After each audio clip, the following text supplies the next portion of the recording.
नमस्कार छात्रों, एनसीईआरटी गणित कक्षा 10वीं में आपका स्वागत है। आज हम अध्याय 1 वास्तविक संख्याएं जिसमें प्रश्नावली 1.3 का प्रश्न 1 करने वाले हैं। प्रश्न 1 है, सिद्ध कीजिए कि वर्गमूल 5 एक अपरिमेय संख्या है।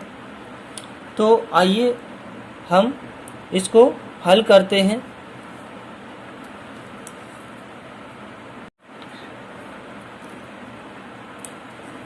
हमें सिद्ध करना है वर्गमूल 5 एक अपरिमेय संख्या है। इसको सिद्ध करने के लिए हम इसके विपरीत मान लेते हैं कि वर्गमूल 5 एक परिमेय संख्या है। तो आइए मान लेते हैं हम इसके विपरीत। हमने क्या माना?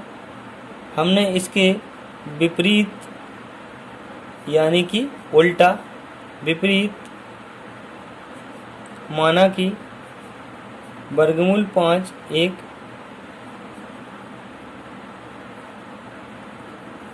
परिमेय संख्या है। हम उल्टा मान लेते हैं। जब हमने वर्गमूल 5 को एक परिमेय संख्या मान लिया, इसलिए वर्गमूल 5 बराबर a बटे b हमने माना।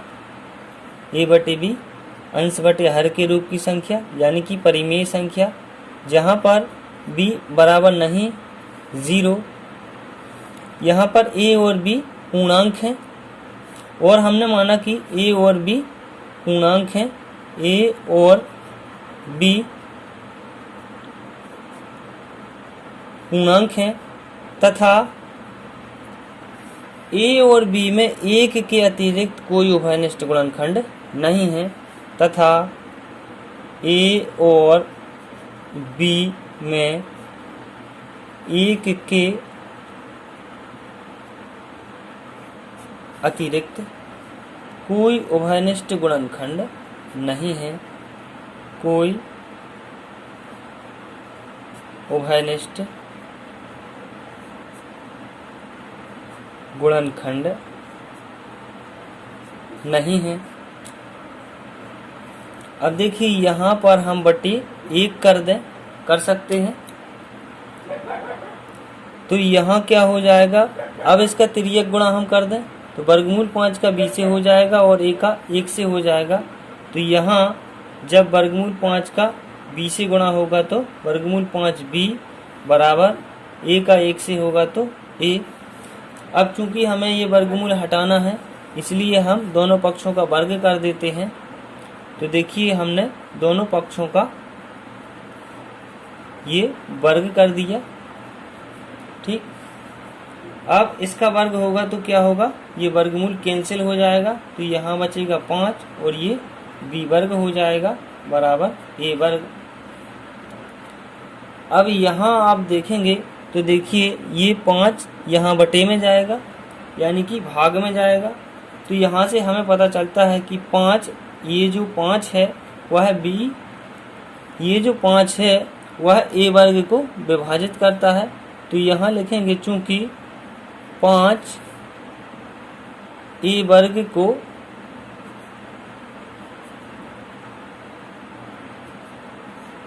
विभाजित करता है, इसलिए ये 5 जब ये 5 a वर्ग को विभाजित करता है तो 5 a को भी विभाजित करेगा। तो यहाँ क्या हो जाएगा? इसलिए 5 a को विभाजित करेगा,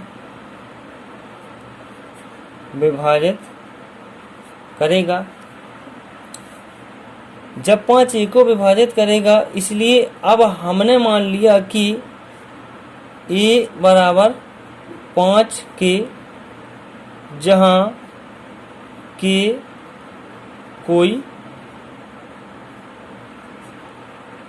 पूर्णांक है, अब a का मान इसमें हम रख देंगे। तो यहाँ देखिए, यहाँ पर रख देंगे a बराबर 5 के। तो यहाँ क्या हो जाएगा? 5b वर्ग बराबर a की जगह पर हमने 5 के रख दिया और वर्ग ज्यों का त्यों लगा दिया। तो यहाँ क्या हो जाएगा? 5b वर्ग बराबर यहाँ 5 का 2 बार गुणा होगा तो 5 गुणा 5 25, यहाँ के गुणा के के वर्ग। अब देखिए यहाँ b वर्ग बराबर ये 5 यहाँ 25 के भाग में चला जाएगा और k वर्ग, तो यहाँ b वर्ग बराबर क्या हो जाएगा, ये 5 एकम 5 और 5 25 5 बार कट जाएगा, तो यहाँ 5 के वर्ग हो जाएगा। अब यहाँ देखिए ये जो 5 है यह b वर्ग को विभाजित करता है, तो हम यहाँ लिखेंगे चूंकि 5 b वर्ग को विभाजित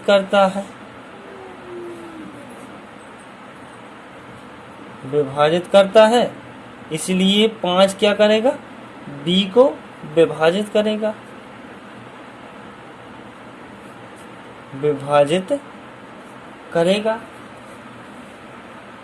अब यहाँ से हमें पता चलता है कि ये जो 5 है यह b को विभाजित करता है और 5 a को भी विभाजित करता है। तो यहाँ से हमें ज्ञात होता है कि 5 a और b का एक गुणनखंड होगा जब तो वह विभाजित करता है। तो यहाँ से हमें पता चलता है कि a और b का उभयनिष्ठ गुणनखंड 5 है। उभयनिष्ठ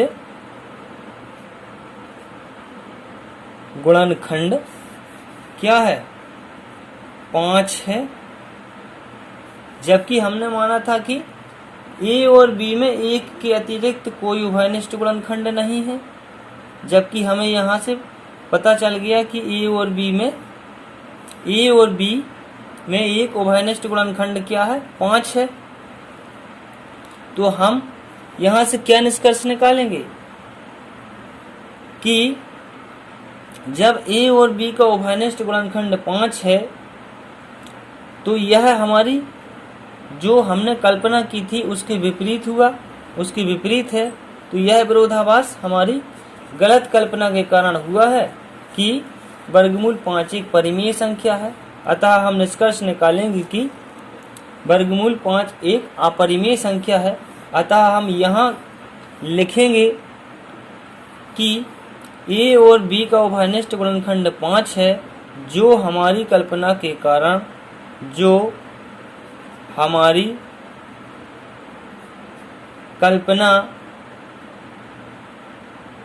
a और b में एक के अतिरिक्त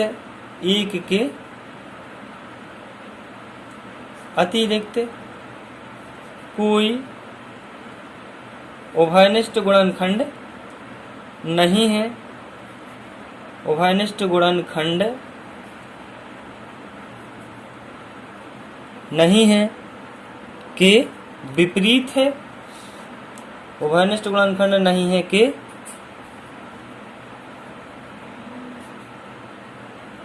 विपरीत है। यह विरोधाभास हमारी गलत कल्पना के कारण हुआ है। यहाँ हम लिखेंगे यह विरोधाभास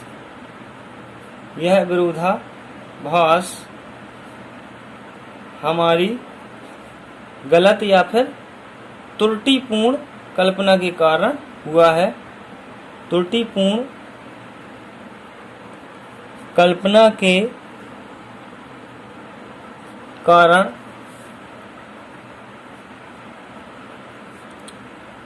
हुआ है कि वर्गमूल 5 एक परिमेय संख्या है।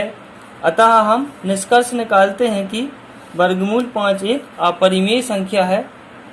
अतः हम कह सकते हैं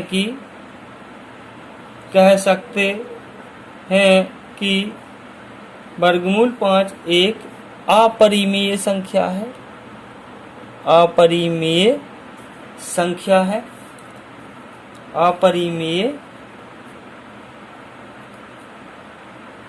संख्या है।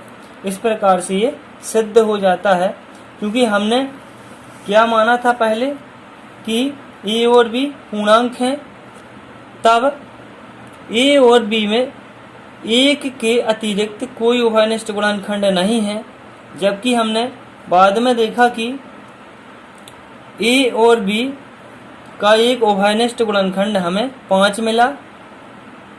ए और बी का उभयनिष्ठ गुणनखंड हमें एक 5 मिला, जो हमारी गलत कल्पना के कारण हुआ है। अतः हमने कल्पना क्या की थी कि वर्गमूल 5 एक परिमेय संख्या है, उल्टा माना था, तो हमें उल्टा मिल गया कि वर्गमूल 5 एक परिमेय संख्या है। अतः हम निष्कर्ष निकाल लेते हैं कि वर्गमूल 5 एक अपरिमेय संख्या है।